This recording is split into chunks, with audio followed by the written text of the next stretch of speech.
Let's everybody go ahead and get seated. This is a smaller group than we usually have, and I'm very sorry about that because we've got some important things going on tonight, but we'll go ahead and get going rather than wait.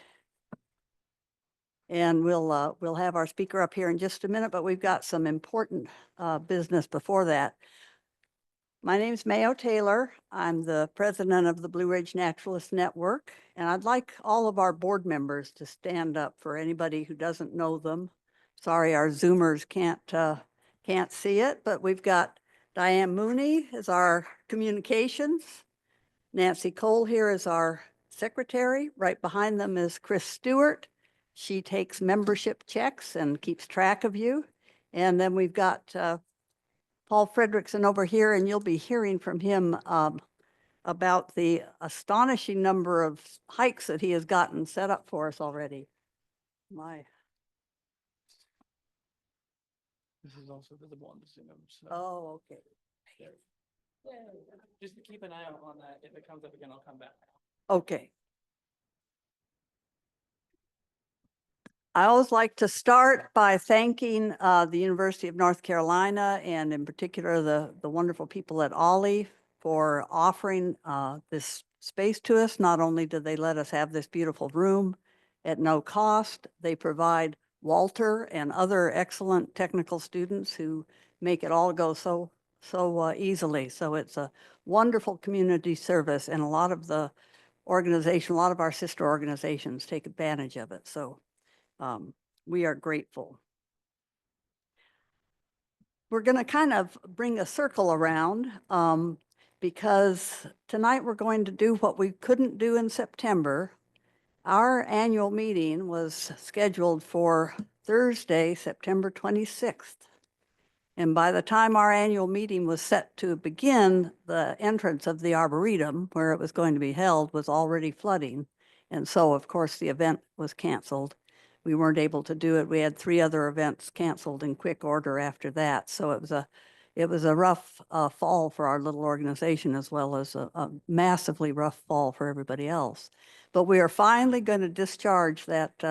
Our most important business at our annual meeting is typically the awarding of the Naturalist of the Year, which recognizes somebody that not only is very, very knowledgeable, but generous in sharing their knowledge and helpful in a relationship with the Blue Ridge Naturalist Network. And as it happens, the seed of the Blue Ridge Naturalist Network was planted here at Ollie. And we're going to bring up Jesse Wilder, who was both the inspiration and the sheer engine power to make that happen here at Ollie. And then it moved from Ollie to the Arboretum and became the Blue Ridge Naturalist Certificate Program. And then that was the impetus for the formation of the Blue Ridge Naturalist Network, so that people who have gained this knowledge of the natural world have a community to work in. And then the tradition of the Naturalist of the Year award was created, and the very first recipient was Jessie Wilder. So we're going to bring her up.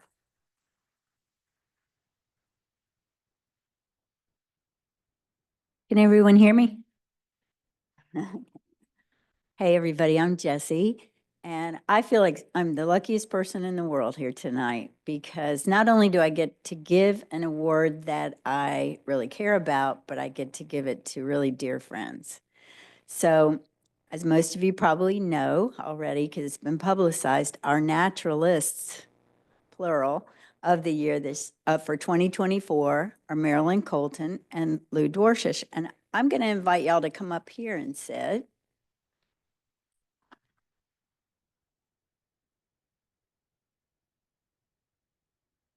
I'm going to have them sit down because I'm going to rattle on, because I really appreciate them so much, and there's a lot to say about Marilyn and Lou. So, yeah, if you get one of them, you get both of them. They come as a pair. Marilyn and Lou started as instructors in the Blue Ridge Naturalist program in 2006. They've been volunteering as walk leaders with the Blue Ridge Naturalist Network since the network formed. For 19 years, I've had the privilege to learn from them and to call them my friends.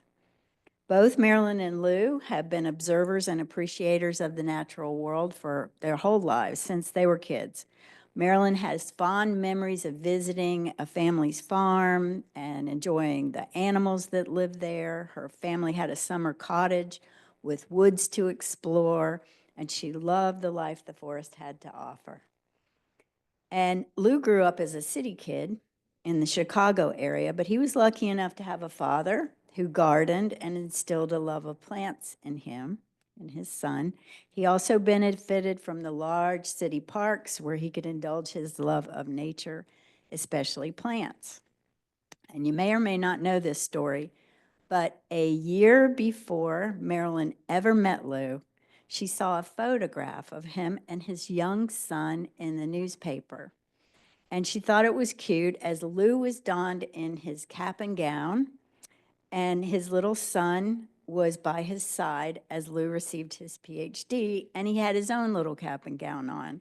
And she thought it was so cute that she cut the photo out and she put it into her child's psychology book.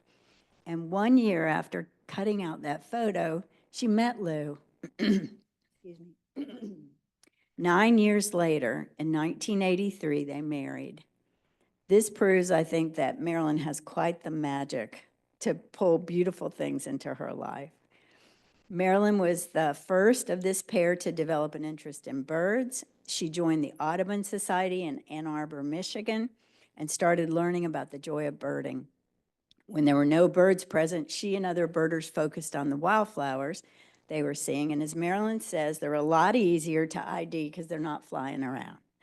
Later, Marilyn also led bird walks in the parks in Chicago and went on to serve as the president of the local Audubon Society in Danville, Illinois, where she and Lou lived for some time after they were married. And Lou also served a term as the president of that association. Lou and Marilyn retired to Asheville in 1997. They were valued volunteers at the Arboretum, where they led wildflower walks and taught seasonal birding classes for years.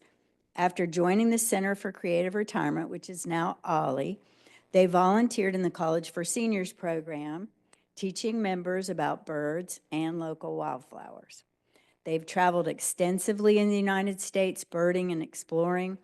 Lou and Marilyn spend 2 months of the year in Florida, where when my husband and I used to winter in Florida, we loved to meet up with them at the celery fields in Sarasota and tap into their knowledge of the local bird life there.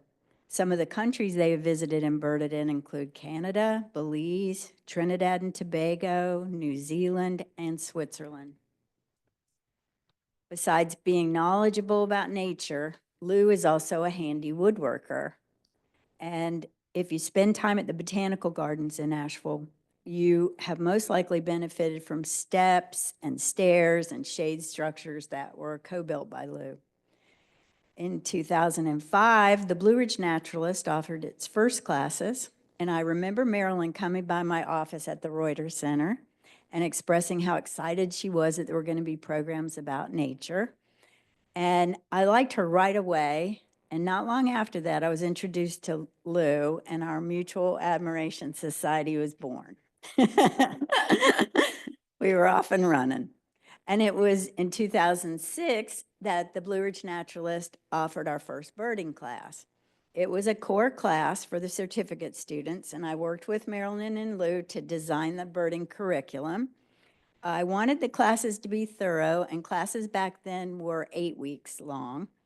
We designed a birding course that included bird anatomy and physiology, birding equipment and etiquette, and we visited multiple bird sites, bird habitats. Marilyn and Lou knew all the best birding sites around, and they had great connections. They got us into the backfields at the Biltmore Estate and a variety of other locations. At our last class, they took us up to Purchase Knob, where we had the privilege of working with the staff banding migrating warblers that we caught in nets.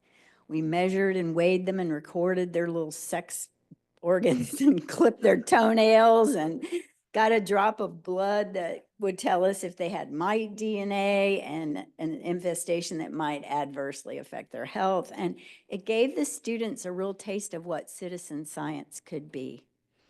And the memory of that awesome day still stays with me. We had so much fun and we learned so much.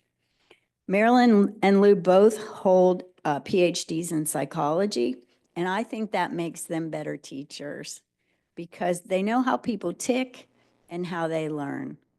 And they are always thorough in their preparation for classes. They research the topics, scout the best locations for participants in their classes and their walks. In the early days of the Blue Ridge Naturalists, they offered to lead wildflower walks as fundraisers for us. And they were so sweet. They'd always show up with like big boxes of cookies and donuts. Yeah, and we would go on these great trips and they wouldn't take a salary and all the money would go back into our meager little pot at the time. They really were, they just were the best cheerleaders for the Blue Ridge Naturalist ever. They helped me apply for and receive grant funding from our local Audubon Society where they're respected members. We bought binoculars and birding guides and birdsong text with these funds. And yeah, they also took the sense of place class that I coordinated. And that was a 9-month commitment that we did back then. And they just fully embraced the principle that to truly know who you are, you have to know where you are because we're not separate from our place. And they've led wildflower walks for the Blue Ridge Naturalist Network that many of you might have participated in. Some of these include Big Creek, the Pisgah Inn Loop, Bat Cave, and Purchase Knob. So to close, I want to say, Marilyn and Lou, you are truly a gift to our community. They embody the spirit of the Blue Ridge Naturalist and helped create classes that allowed people to explore the wonder of these mountains. And I'm honored to present the 2024 Naturalist of the Year Award to my teachers and my friends, Marilyn and Lou.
That's excellent. Thank you.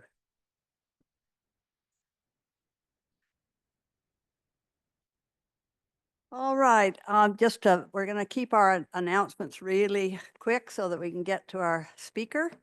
But I did want to let you know this will be the final evening program for the naturalists until the fall. We're going to be really busy in the warm weather months with outdoor activities. And so and then in September, we will have our annual meeting as usual. And then we will have programs in October and November. And we've got a couple of pretty good speakers lined up that you'll be hearing about later. The other announcement for me is that our Mother's Day plant sale will go on as always on Mother's Day, which is May 11th this year. And we have found a new exciting source of plants. So we'll have some things that we don't always have there. And it will run from 9 o'clock to 2 o'clock at Charlotte's house. Charlotte's the founder of it. Charlotte has pots to give away. Should anyone need pots to plant up. This week, next week's probably your last good opportunity to get them in the pots in time to have them be in good shape for the sale. But I've been dividing up some things I never thought I'd have enough of to divide, and all of a sudden I've got.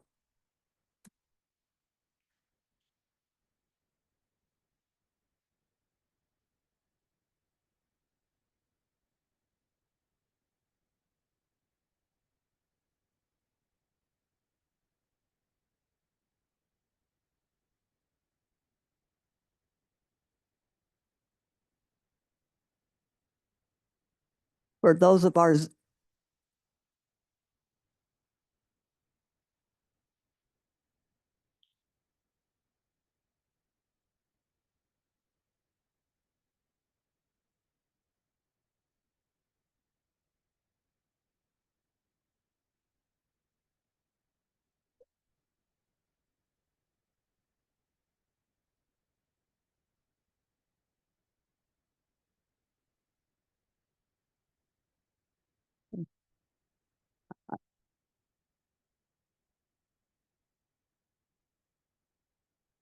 I'm going to let our Zoom people know that Charlotte's been explaining how to use yogurt bins to pot your divided plants, and we encourage you all to do it. Okay, with that, I'm going to call up Paul Fredrickson to tell you about his exciting lineup of outings.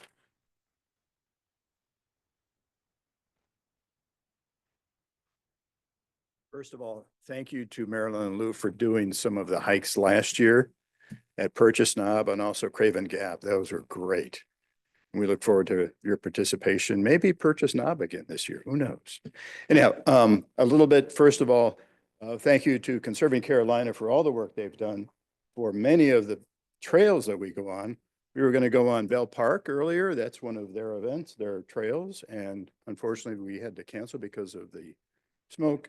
Melrose Falls, unfortunately, can't even get there anymore. And we also last year did the stream restoration project on the French Broad. We're going to do that again this year. So watch out for the announcements a little bit later for that. Let's move on to other things here.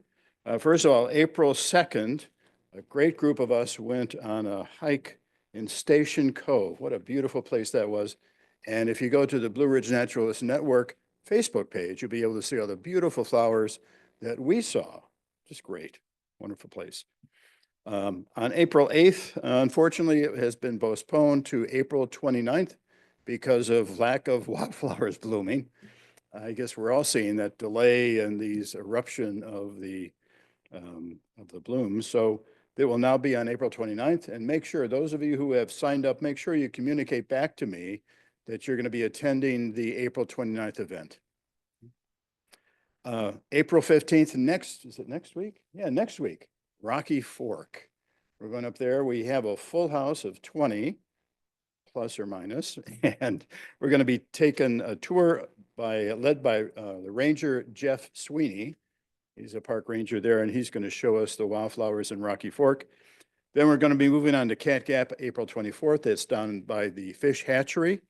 And Anton Dumars is going to be there. He did some training or some teaching on geology. He wants to go just for the wildflowers, which is great. I'm going to love to see him there. And then getting back to birding, as Marilyn and Lou have done, we're going to go see birds at Sandy Mush with Kitty. It'll be a new event for us, I think. Then a couple of other things. Mosses with Susan Studler, that'll be the annual event. We're also going to go back to Pisgah View in May, and then we're going to go to Buck Springs Nature Preserve, which is a great place to go to see the trilliums, quadrilliums, and pentilliums. If you haven't seen them, it's a great event. Anyhow, that's it. Go to the brnnetwork.org to see the calendar, so see all the other upcoming events. Thank you.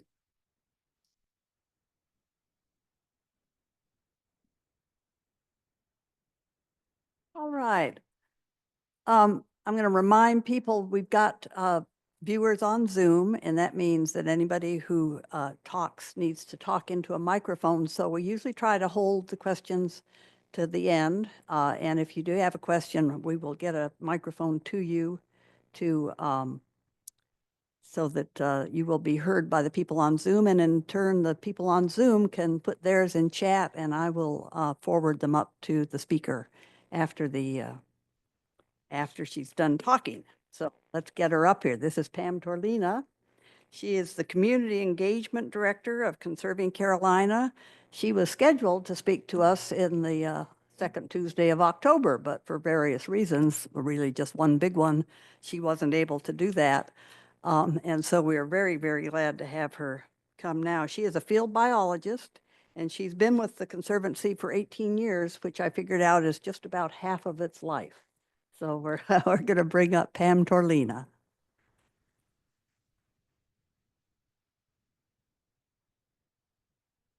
I'm going to get a little sip real quick. Well, hi, everyone. Thank you so much for having me. It's nice to see you all and those on Zoom. I'm sorry I can't see you, but thank you for being there. I'm really happy to be here today to talk to you about Conserving Carolina and the work that we do in the region. For those of you that don't know, Conserving Carolina is a nonprofit land conservation organization that works with area landowners like you to help to protect their land forever. We protect places like forests, farms, and the land around rivers and streams. And by protecting these places, we're protecting the plants and animals that are important to the natural heritage of Western North Carolina. And the land also helps to keep the water in our region clean as well. Additionally, many of these properties that we've helped to protect are open to the public for recreation, things like hiking, mountain biking, and general nature appreciation. And our mission is to protect, restore, and inspire appreciation of the natural world. And hopefully through this presentation, you'll see some of the ways that we're doing that. This was working. All right, hold on. Oh, no. It went to sleep on me, I think. Let's see. Sorry, technical difficulty. I'm not advancing. There we go. Excellent. There we go. So our service area is mainly Transylvania, Henderson, and Polk counties. But we also go over those boundaries just a little bit on the periphery of those three counties, including parts of upstate South Carolina. To this date, we have helped to protect over 49,000 acres within that service area. On this map, the dark green shapes are the lands that we've helped to protect in the area. You can see how they fit in really nicely with the light green shapes, some of the state and federally protected lands in the area, like Pisgah National Forest. We've got Gorges State Park in the Mountain Bridge Wilderness area in South Carolina. And through this conservation work, we are helping to connect those areas and create a conservation and wildlife corridor, which is becoming ever more important as our planet continues to warm. So the Appalachians and Southern Blue Ridge Mountains are among the most biologically significant ecoregions in the United States. So this is very important work. So a couple of years ago, we put together this map highlighting some of our land conservation projects throughout the region. And I thought it'd be a nice way to kind of walk through some of the highlights of our conservation work. We do a lot, so it's hard to narrow it down, but this is kind of a fun way to work our way through the region. So we'll start here in the northwest with the Augusta Trail. This black line points down to an orange line that connects Hendersonville to Brevard. In 2021, Conserving Carolina purchased the Augusta rail line and worked with partners to raise funds to create a 19-mile rail trail. This trail will be accessible to people of all abilities, boost the local economy, and connect people with the land. Whoops. Sorry, I'm not used to this clicker. On October 28th of 2023, Henderson County broke ground on the construction of the first 6 miles of the trail from Hendersonville to Horseshoe. This 6-mile section was slated to open by the end of 2024, but of course, Helene did cause a few problems and setbacks. So now Henderson County is hoping to open the first 6 miles of trails in June. And they've secured a contract for the design and engineering on the remaining 5 miles of trail in Henderson County. The city of Brevard has contracted for their design and engineering work on the 8 miles of trail in Transylvania County, and construction should begin in July of this year. And if all goes well, the construction for the entire project should wrap up at the end of 2027. So then moving to the northeast, we've got Mud Creek Restoration. There's a black line pointing to an area on the French Broad River in Fletcher. This was Conserving Carolina's flagship French Broad River floodplain restoration project, and it occurred at the confluence of Mud Creek and the French Broad River. So this restoration effort has returned a 100-acre abandoned agricultural field back to a more natural floodplain along the river, restoring native vegetation and habitat that supports a variety of species. And we added wetlands to the area as well as calm backwater sloughs. So this area here is what we consider a backwater slough, and I'll get into that in just a minute. But that will allow many aquatic species, including North Carolina's largest native fish, the muskellunge, to have the opportunity to reproduce in calmer waters that connect to the natural flow of the river. So looking at this slide, this aerial image here, along the tree line is the French Broad River, and it's actually kind of flowing toward the lower left corner of this slide. So working with the North Carolina Wildlife Resources Commission, they suggested that we create this type of habitat specifically to help the muskie reproduce naturally. All of the muskie that are in the French Broad River now are hatchery supported.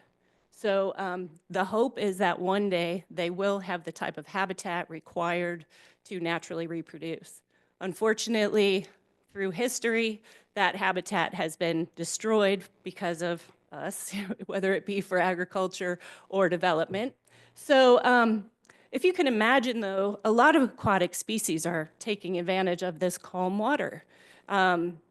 Without these areas of respite, these species basically are on a treadmill all of the time and rarely get the opportunity to rest. So having these calm backwater areas are really important. So you can see a lot of activity in this aerial image here. The North Carolina Wildlife Resources Commission has, because these fish are hatchery supported, they've put a pit tag under the skin in all of the muskie that are released into the river, and they can track the movement of these fish if they have the right equipment in place. So they put a cable under the water at this slough and along the bottom, so whenever there's a muskie going in and out of the river, they can track that. And they know exactly which one it is too, because all that data is in the pit tag. And we have already, like as soon as these sloughs are created, the muskie are using them. So looking at this one here, it's not got the type of habitat that the muskie needs right now. They need some aquatic vegetation, as well as cover along the edges of the slough. That'll create some shade in the water. But, you know, it's nature. We're helping that a little bit by planting, but things will grow and hopefully we'll have some really great muskie habitat in the near future. And that was, yes, isn't that impressive? Taken from the French Broad even. So far we have completed 12 floodplain restoration projects along the French Broad River and some of its tributaries. And last year, 2 of these projects were completed, and we have an additional project that we're working on this year. And 12 more projects are slated for restoration over the next 4 years. So this map, the orange shapes along the river and even in some places on tributaries to the river, which don't show up on this map. These are either completed projects or projects that have been identified for restoration in the future.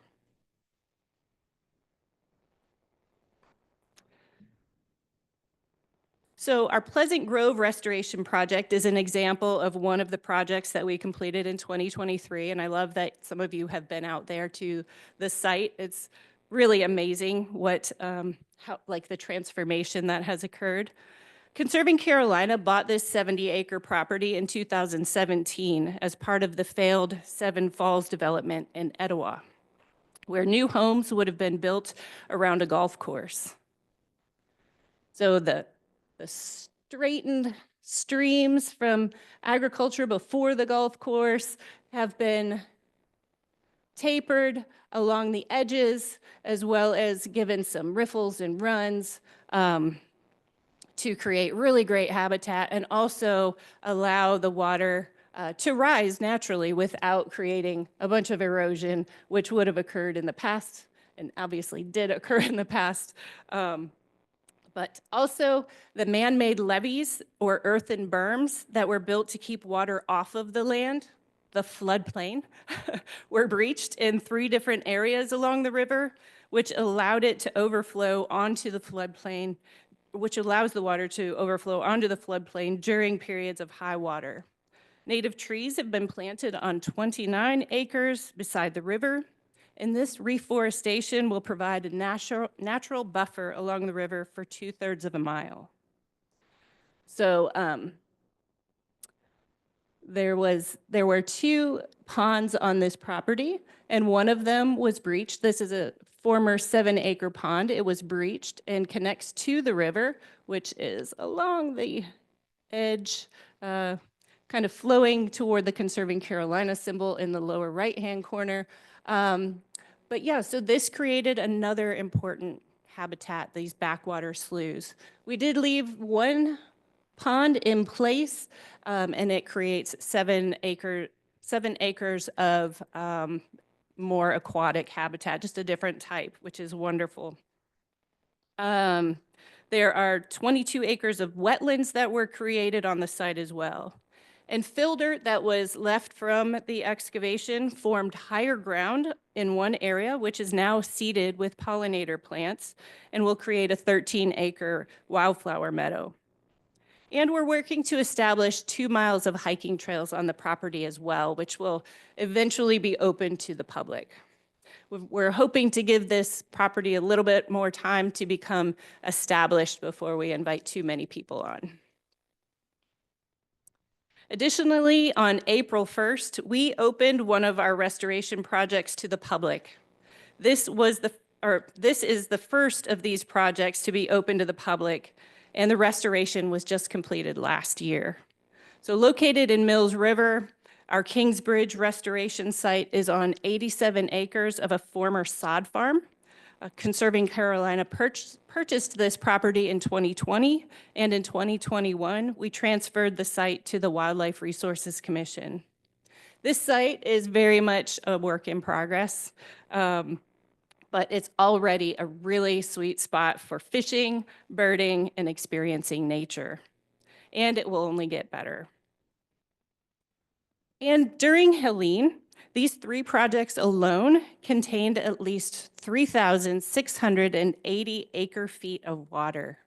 To get a sense of that, picture 3,680 acres or 2,788 football fields, or if you need a different calculation, 4.5 square miles covered in 1 foot of water. That's about 1.25 billion gallons of water that was able to get up onto the floodplain and do what it was supposed to do: slow down, trickle back into the earth and filter out without creating erosion and turbulent waters for folks downstream. So we were incredibly impressed that these sites, even Kingsbridge, which just completed last year, they were all still intact. They did exactly what they were supposed to. We did have to go back in and lay a little bit more seed in Kingsbridge because it got washed away, but you know, that bare earth did not even erode, which was just amazing. We were so happy for many reasons, but yeah, so it's making a difference, and it's really, really neat to see. So moving to the east, we are working on recreational trails in the Hickory Nut Gorge and Lake Lure area. We've all seen the destruction suffered by Chimney Rock and Lake Lure communities and so many other communities in the area post-Helene. And I mean no disrespect when I talk about the effects of the storm on our properties and projects. They're minuscule in comparison to what so many people have gone through and are still going through. But we have been working on the construction of a new trail system that offers the opportunity for more people to connect with the outdoors.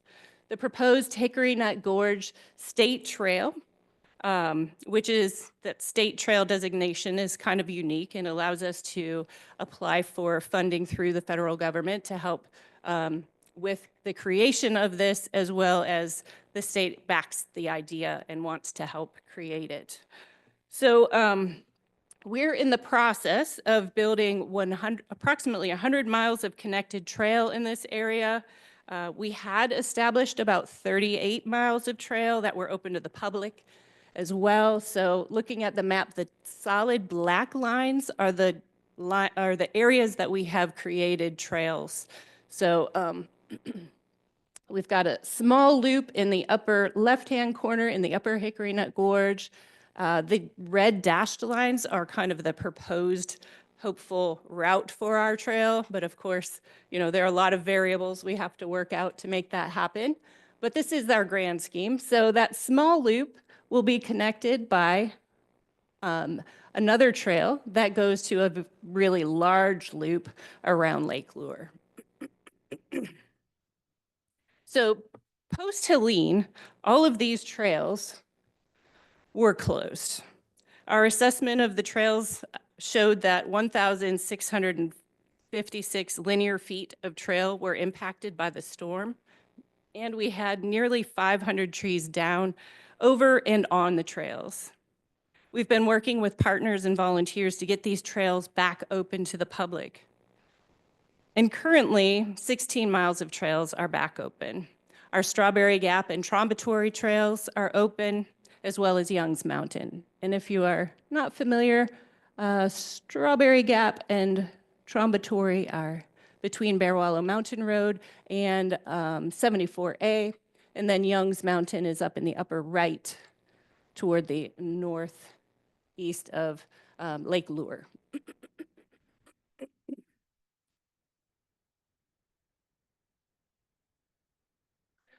I was asked if I know the status of the Florence Nature Preserve. That preserve is still closed. It was pretty heavily impacted by the storm, but 74A is still very vulnerable, and they're not encouraging any public traffic down that.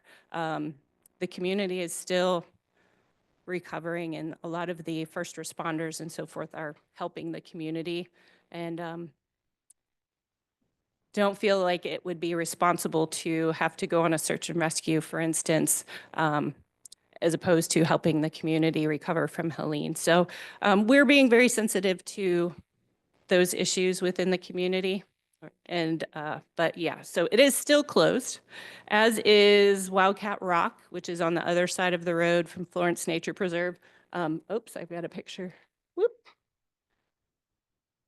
Thought I had a picture. Oh yes, so the picture on the right is where the trail used to go across the creek from the orchard and in toward the waterfall. Yeah, it's gone, and it's like a cliff, and we're not real sure what we're gonna do there.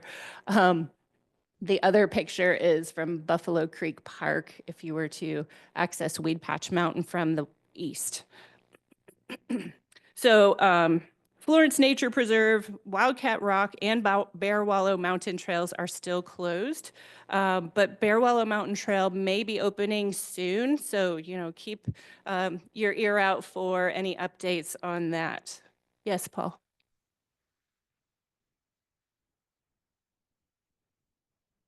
Excellent. Yeah, Paul Ferguson just said that y'all are going to be visiting Strawberry Gap later on this summer. So that's fantastic. It's a beautiful trail. So we are working on 2 new sections of trail in this same area. It's going to total just under 4 miles. There's going to be a short trail to some climbing areas over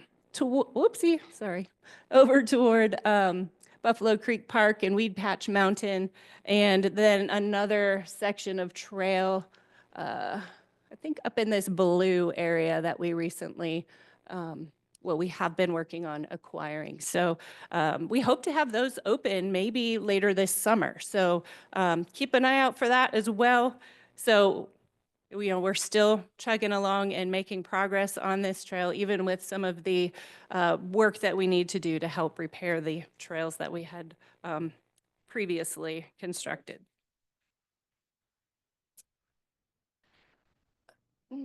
Yes, I believe Strawberry Gap, part of the is in Buncombe County, which was the question. Yeah, I'm not sure on Florence where the county line is, but it could be in Buncombe too. Yes, Charlotte. Charlotte asked what the yellow and pink areas are. So yellow is Chimney Rock State Park, and the pink are other conserved lands. Yeah, so most of the colors that you see here are protected lands in the area, and how we might be able to connect this trail system with those preserved areas. So, and as many of you know, the Hickory Nut Gorge is a really special place for many reasons. From an ecological perspective, the area has features unique biodiversity and stunning topography, resulting in numerous rare plants and animals.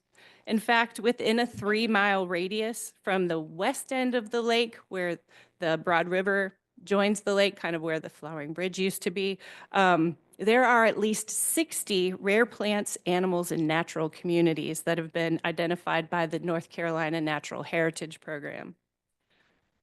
So including the federally listed white iris set, the state endangered hickory nut gorge, green salamander, the state ranked critically imperiled Blue Ridge gray-cheeked salamander, the state imperiled lobed spleenwort down here in the lower left, as well as in unique community types such as low elevation rock outcrops, cliffs, glades, and habitat for Carolina hemlock, peregrine falcon, and cerulean warbler, just to name a few.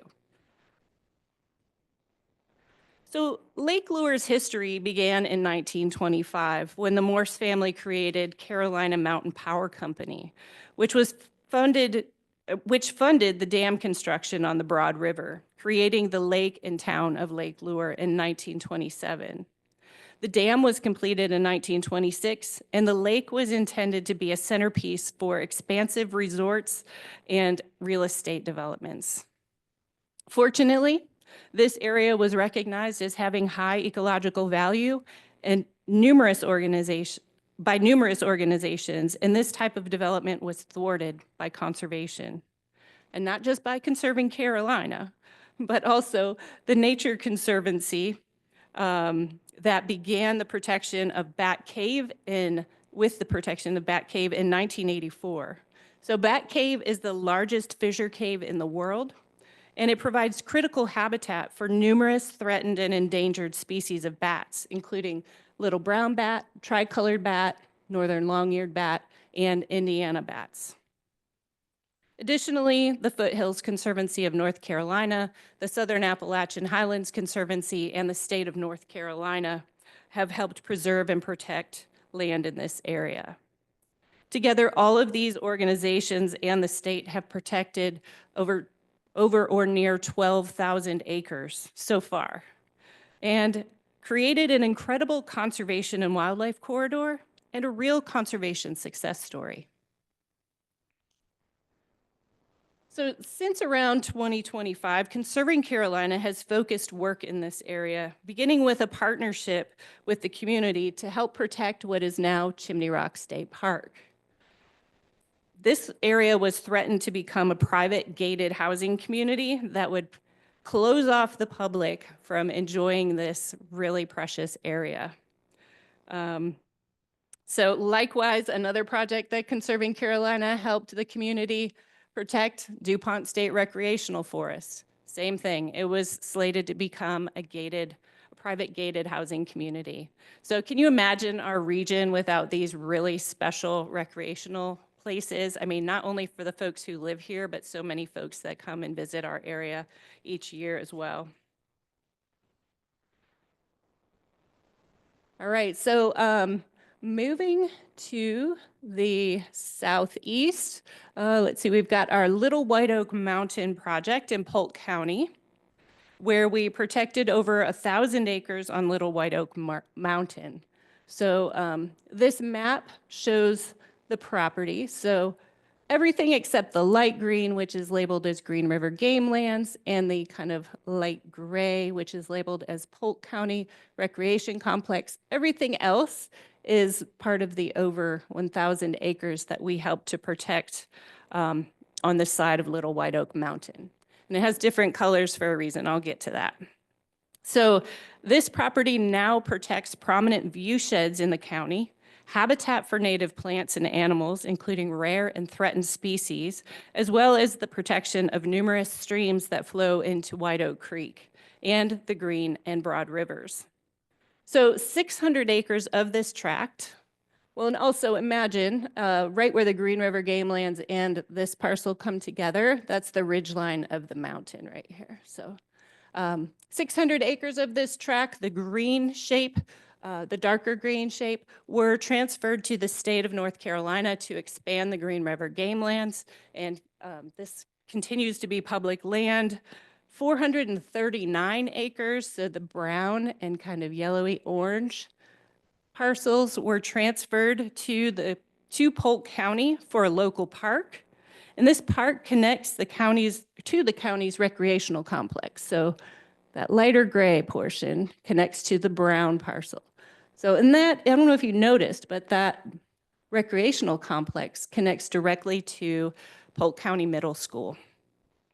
So the middle school is able to walk out their back door and jump on the new trails that have been established, and I'll get to that in just a minute.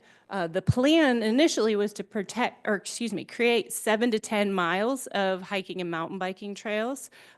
These will create the first mountain biking trails in Polk County. And just in February, phase 1 of the trail development was completed. So there are now 4 miles of trails that are open to the public for hiking and mountain biking. For a little while, there was about 1.5 miles that the school students were enjoying. The students actually worked with their teachers and came up with plans for an outdoor classroom on the trails. They proposed ideas for educational signage and activities along the trail to the commissioners when they were trying to figure out what to do with this property.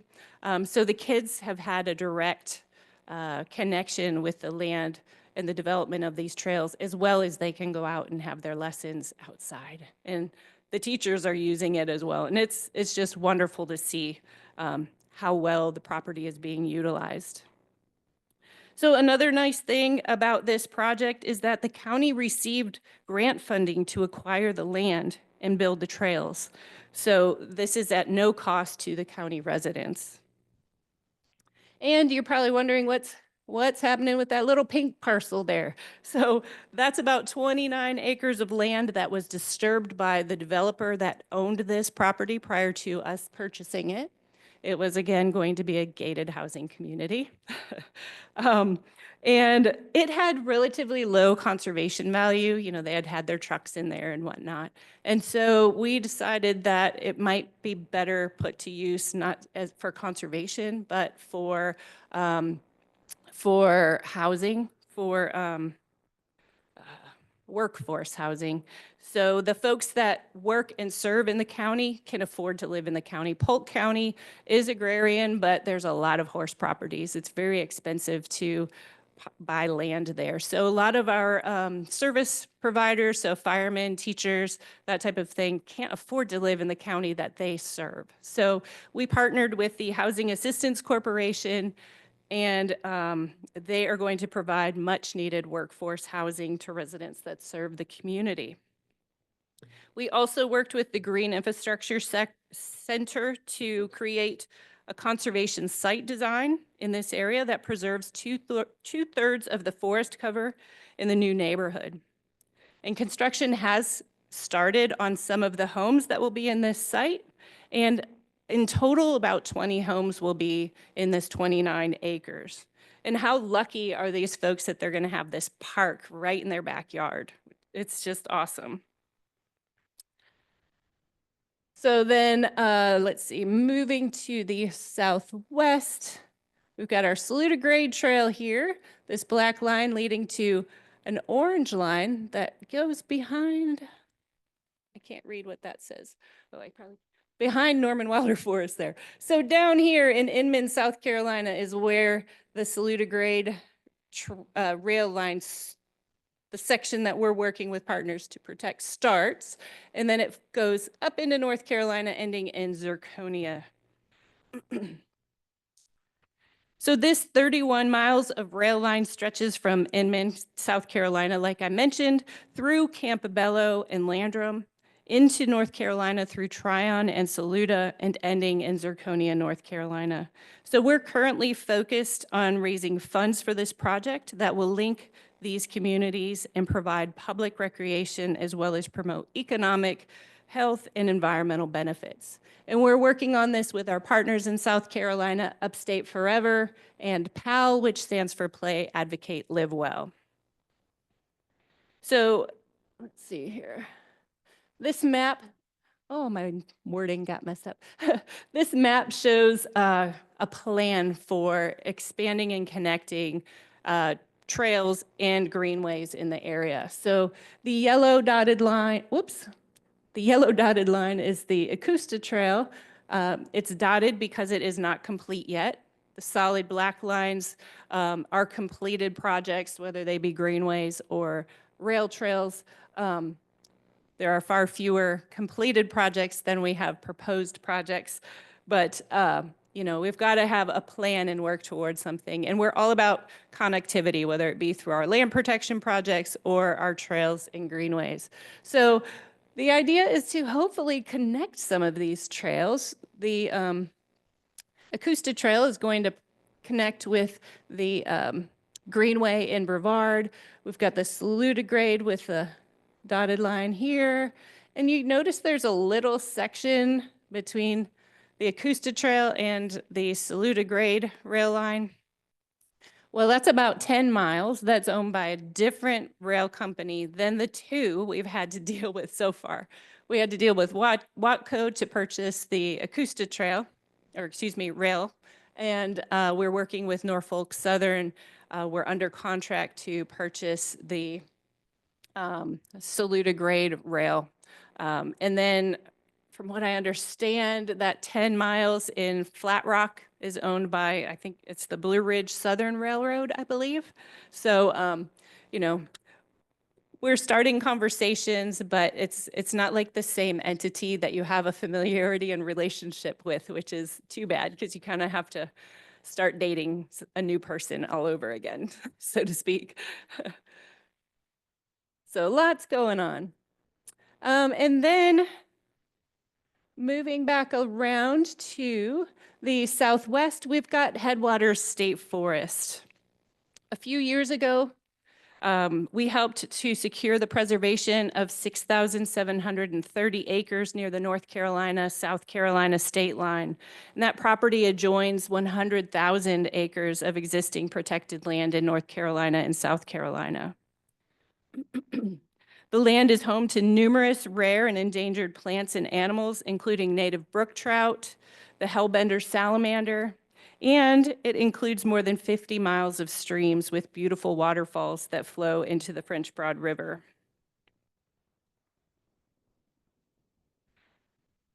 So these are just a few of the conservation success stories that I've chosen to highlight for you this evening, but some of our other partnerships and relationships are just as important and impressive. Conserving Carolina recognizes that our service area is located within the historic land of the Cherokee Nation, as depicted by this 1884 Royce map, showcasing the full extent of Cherokee territory before land secession began. Both Conserving Carolina and the Cherokee Nation are deeply invested in the conservation and preservation of our region's ecosystems.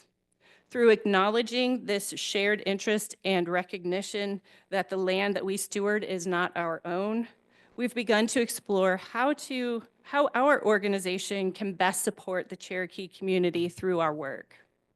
Over the past 3 years, our organization has actively fostered connections with various individuals and organizations within the eastern band of the Cherokee Indians. These connections have been instrumental in identifying the needs of the Cherokee community, engaging interest in potential partnerships. Building on these interactions, we crafted a grant that would support dedicated staff time to strengthen our engagement with the Eastern Band, starting with supporting Cherokee artisans with resources from our preserves. Our Mud Creek Restoration Site has offered the opportunity for Cherokee artisans to harvest river cane for traditional basket making. And our Pleasant Grove Restoration Site revealed an excellent source for a particular type of clay that's necessary for traditional pottery making. Our Indigenous Partnership Restoration Coordinator collaborates directly with Cherokee artisans to develop planting plans for upcoming restoration projects along the French Broad River in Hendersonville and Transylvania counties. These planting plans will prioritize plants of cultural significance to the Cherokee, such as white oak, river cane, and yellow root, in order for their future harvest and sustainable use. And in addition to planting and harvesting by artisans, we are partnering with the Ketowah Academy and the adult language learners to offer culturally relevant environmental education events. We also administer 2 federally funded AmeriCorps programs. Our 11-month Project Conserve program is for folks 18 years of age and older. And they work with 14 different nonprofits in Western North Carolina. And we have been able to connect currently 30 individuals with these different organizations, offering numerous opportunities to grow and enhance career opportunities through direct hands-on experience. And it empowers them to make a meaningful difference throughout their lives. We also administer our 6-week Summer of Service program for young adults aged 17 to 21, and it offers members training and skills development activities in addition to direct outdoor service. The program is designed to help build confidence, trust, teamwork, and environmental and service-oriented ethics, and to introduce participants to educational and career paths that they may not have otherwise considered. Additionally, in direct conjunction with the American Climate Corps that was announced by President Biden in September of 2023, the North Carolina Resilience Service Network is a new initiative and partnership founded by Conserving Carolina, the Conservation Trust of North Carolina, the North Carolina Conservation Corps, and Volunteer NC. The North Carolina Resilience Service Network is an opportunity for AmeriCorps members to focus on helping the state achieve its climate goals while also strengthening community resilience and offering participants opportunities for personal and professional growth. The 2023-2024 pilot year of this program put 25 full-time AmeriCorps members in service across the state. So this Resilience Service Network, the members focus on flood and wildfire prevention, stormwater management, urban heat mapping, and stream cleanup and renewal. So as a nonprofit organization, we could not do the many great things that we do in our region without the support of our community. Our members are at the heart of our mission to protect land and water, promote good stewardship, and create opportunities for people to enjoy nature. And we have several membership opportunities that are noted on this slide. But membership benefits include not only playing a vital role in saving the places that you love, but also invitations to special events, members-only hikes on protected lands, eligibility to become a white squirrel or flying squirrel champion by completing either of these outdoor challenges, a receipt of our biannual landscape newsletter, email news updates and event invitations, a proud member reusable tote bag, and Conserving Carolina stickers. But for those of you that are in the audience tonight, if you would like some stickers, an annual report or newsletter, I have some on the table over there. Please feel free to take some.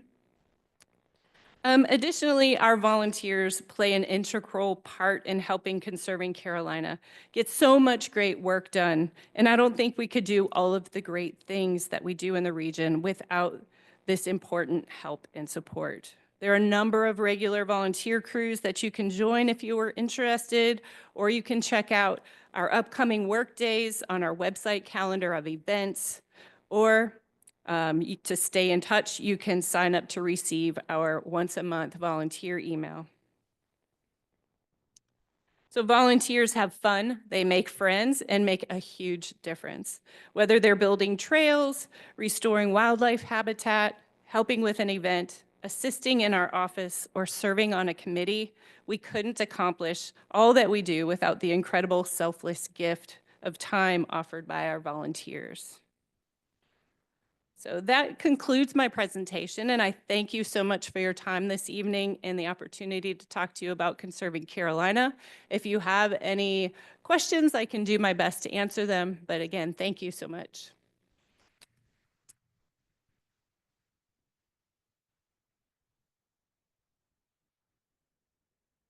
Got a question in the audience. That's right.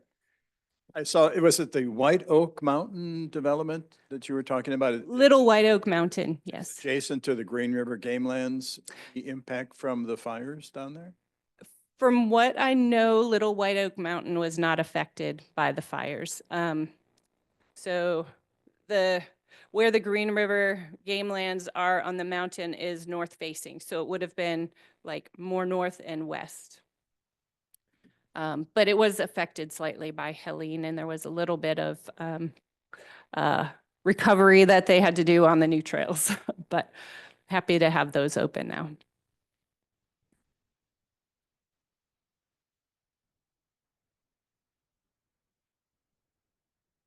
I just want to say thank you so much and send your thanks back to the staff because that's incredible work. I sure will. Yeah, and I was referring to some notes because one, it helps me stay on my timeline, but also it's constantly changing with these new updates and whatnot. So I just want to make sure you had the most up-to-date information. So yeah, thank you. I'll make sure my colleagues appreciate your, they already know that Blue Ridge Naturalist Network is a great friend and partner, so we appreciate you as well. Do I have to push something? No, I can hear I'm live. You started off with the Mud Creek Restoration. restoration. I think that was featured in the Asheville Citizen Times, wasn't it? I would imagine so. I can't. No, just recently. I was reading. Oh, okay. Ah. Oh, great. And so that Didn't one's see open. that one. That one's open to the public. So it must have been Kings Bridge that was featured because that is open to the public. Maybe it was Kingsbridge, but they talked about Mud Creek as well. We do hope to have Mud Creek open to the public in the near future as well. Well, I got to plan some visits. Pardon? I got to plan some visits. Yes, for sure. Well, you have connections too, so, let me know if you want to go for a walk. Thank you. Thank you so much. I'm new to the area, so I feel like I'm at home in the wilderness. I'm curious to know, where is your office and how many people including the volunteers, work for the areas that you've shown us? Including volunteers is difficult. But our office is in Hendersonville near Flat Rock. If you're familiar with the park at Flat Rock, we are right off Upward Road across from the newer Ingalls in town, but adjacent to it. There's a nonprofit office park there, and Conserving Carolina is one of the organizations housed there. We have about 20 full-time staff. We have 5 AmeriCorps Project Conserve members that serve that 11-month term with us. And we have numerous volunteers. There are, and they help in various capacities. Some are out every week with our kudzu warriors who manage kudzu on one of our preserves near Tryon for 2 hours every week. Although this year, every Monday's had really bad weather, or fires. So they haven't been out this month yet since we resumed after Helene. But then we've got our rock crushers, which is our volunteer trail crew, and they're out every week as well, mainly in that Hickory Nut Gorge area working on our trails, but we do have some trails in other places that they help to maintain as well.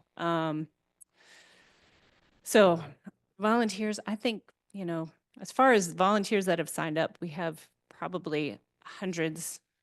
And, when people are available, they come out and help at tabling events or other events, what have you. So, and then our committees, our board is all volunteer based. So there's a lot of volunteers, and it's super impressive what so many people, how so many people give their time in so many different ways. We are very busy, and if we didn't have our AmeriCorps members or our volunteers, we would be struggling to complete all the projects that we do with our staff. Well, and something I want to add that didn't really get mentioned is you also do public education programs on top of all of this. I mean, really, I think it would be hard to find a conservancy that does as much public engagement as you do. Well, thank you for that as the community engagement director, but it's not just me, but our staff is awesome at sharing their love and passion for the land and the projects that we work on with communities as well. But yeah, I think even with Helene last year, which we did not do any programs except for like a solstice walk in December, from October until January, we still had almost one program per calendar day of the year. So we're busy, but we've got lots to share, and it's fun. So Last chance. All right. Well, thanks to everybody on Zoom for your attendance. And let's thank Pam for her wonderful work and the wonderful presentation. thank you all very much. Appreciate you. And she does have a lot of nice materials back here on the table that's available.